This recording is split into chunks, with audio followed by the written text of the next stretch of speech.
কাজিৰঙাত অবৈধ মৎস্য চিকাৰৰ অপৰাধত আটক কৰা হয় এজনক। কহৰা বনাঞ্চলৰ বেঙা বন শিবিৰ এলেকাত প্ৰৱেশ কৰিছিল দুজনকৈ লোকে। অনন্ত দাস নামৰ এজনক আটক কৰে বনকৰ্মীয়ে, আনজন পলাই যাবলৈ সক্ষম হয়।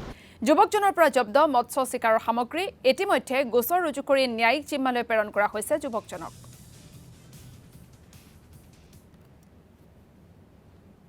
আজি ৰাতিপুৱা আমাৰ তহলাৰী কৰি থাকোঁতে কাজিৰঙাৰ ভিতৰৰ অঞ্চলত এই বেঙাটঙী শিবিৰৰ ওচৰত আমি দুজন মাছমৰীয়া দেখা পাওঁ।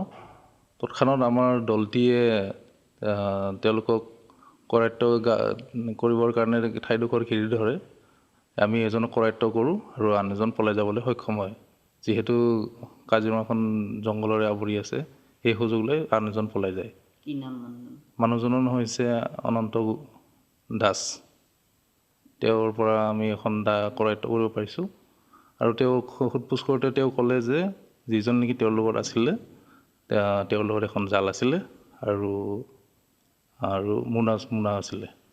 তেখেতক কৰায়ত্ব কৰি আমি জেল হাজতলৈ প্ৰেৰণ কৰা হয় আৰু ৰিমাণ্ডৰ কাৰণে আমি লওঁ অধিক সোধ-পোছৰ কাৰণে।